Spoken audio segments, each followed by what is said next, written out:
Welcome to The Secret Case. Today we're going to delve into the dark and disturbing story of one of the most violent and notorious killers of the 1920s, Earle Nelson, known as the Guerrilla Killer. This criminal, whose reign of terror spanned several cities in the United States and Canada, earned his nickname due to his incredible physical strength and the brutality of his attacks. His victims, mostly women, lived moments of true horror at the hands of this man, whose childhood, youth and crimes never ceased to shock. Throughout this video we will unravel the details of his life, from his childhood, through the crimes that brought him fame, to his capture and trial. In addition, we will analyze how his story has influenced popular culture and how the case continues to be a reference for criminology studies.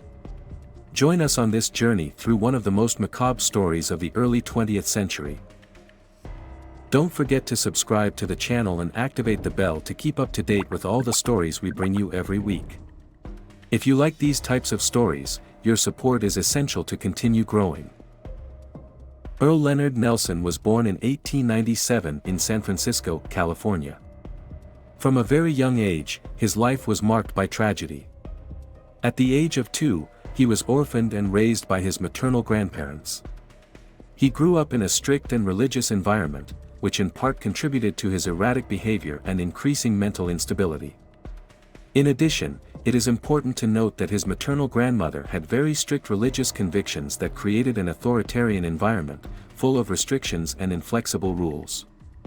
This rigorous upbringing may have had a negative impact on Nelson's emotional development. At the age of 10, Earle suffered a serious accident when he was hit by a tram, leaving him in a coma for several days. When he awoke, doctors noticed a change in his behavior. The brain damage he suffered is believed to have been responsible for the later development of aggressive and disruptive behavior. At school, Earle began to show signs of paranoia and hallucinations.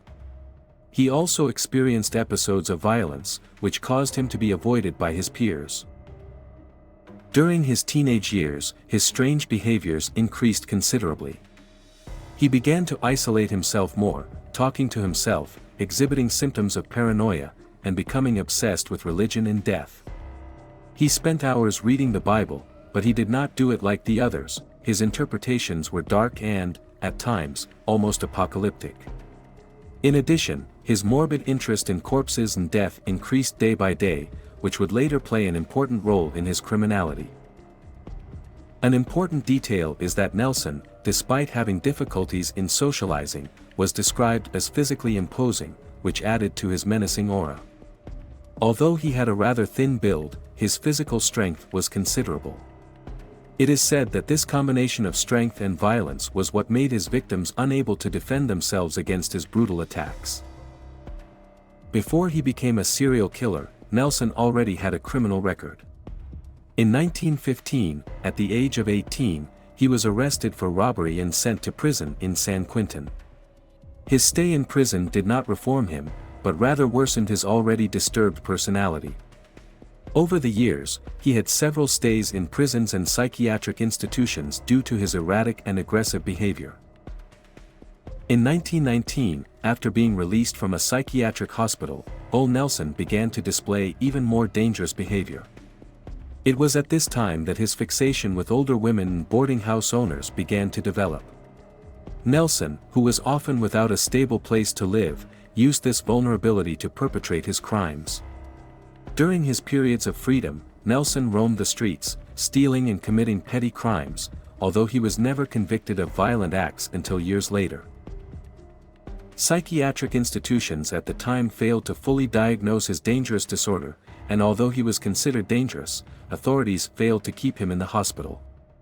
In fact, psychiatric evaluations carried out on him showed clear paranoid psychosis, and although some doctors warned of the danger he posed, the lack of adequate treatment at the time made it easy for Nelson to be released again and again. This was a serious failure of the system, as Nelson not only failed to improve, but became increasingly unhinged. Beginning in 1926, Earle Nelson took a fatal turn in his life of crime.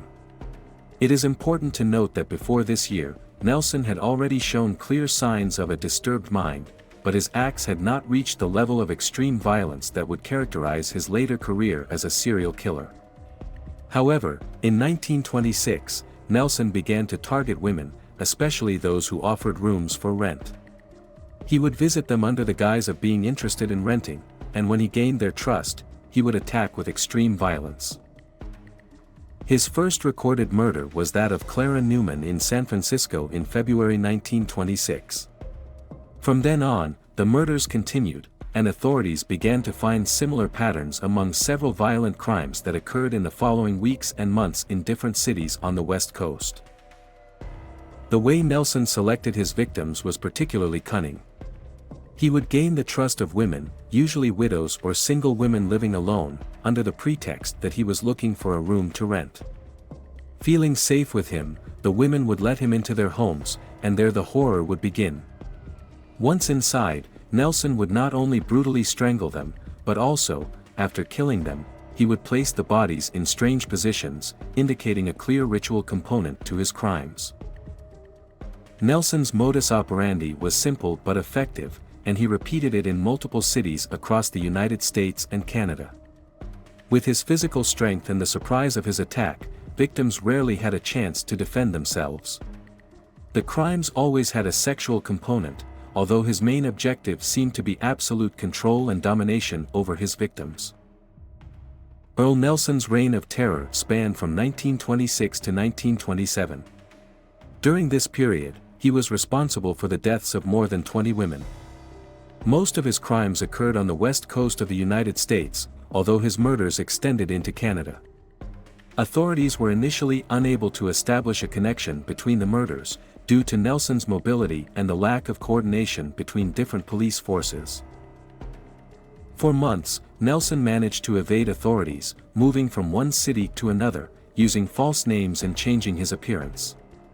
It is suspected that Nelson was able to avoid capture for so long due to his ability to blend in with people and his knowledge of how to avoid arousing suspicion in the early stages of his crimes. In addition, the fact that his victims were lonely and vulnerable women often meant that the crimes were not immediately discovered. However, as the murders increased, the press began to cover the story more intensively, putting more pressure on law enforcement. In 1927, he was finally arrested in Winnipeg, Canada, after committing his final murder. He was extradited to the United States, where he faced trial for his crimes. The manhunt for Nelson was one of the most intense in North American criminal history at the time, and his capture was celebrated as a major achievement of international police cooperation. The Earle Nelson trial was an extremely high-profile event. In 1927, Nelson was tried for the murders of several women in multiple states and provinces. During the trial, he attempted to plead insanity, arguing that religious delusions and voices in his head had driven him to commit the crimes. The insanity defense was his attorney's primary strategy, based on previous psychiatric reports and documented incidents of psychosis and hallucinations. The jury, however, was quick to reject this defense. The evidence was overwhelming, and the graphic details of the crimes presented during the trial made Nelson appear to be an inhuman monster. In 1928, he was sentenced to death. The public and the media followed the trial with great interest, horrified by the nature of the crimes, but also fascinated by Nelson's complex personality, who seemed like a cross between an unhinged preacher and a ruthless killer. Nelson was eventually executed by hanging in January 1928 at San Quentin Prison, closing a dark chapter in the criminal history of the United States and Canada. Over the years, Earle Nelson's story has been the subject of books, documentaries and psychological analysis due to the brutality of his actions and his complex personality. Nelson's case has been one of the most influential in the development of the profile of serial killers. Criminologists and psychologists study him as a paradigmatic case of violent psychosis combined with sadistic sexual impulses. In addition, his case served to improve police cooperation between states and countries, something that at the time was one of the biggest flaws in the system. Today, thanks to advances in communication and forensic technologies, cases like Nelson's would be much more difficult to prolong for such a long time. Earle Nelson's story has resonated in popular culture, serving as inspiration for several depictions in books and film. Though not as famous as other serial killers, his case is a chilling reminder of the dangers that an individual with a disturbed mind and a strong impulse toward violence can pose. Earle Nelson, known as the Guerrilla Killer, left an indelible mark on North American criminal history. His horrific crimes, the brutal nature of his attacks, and his ability to evade justice for so long make him one of the most feared killers of his time. His case also leaves us with many questions about the relationship between mental illness and crime, and how the judicial and medical systems can fail to identify these dangers in time.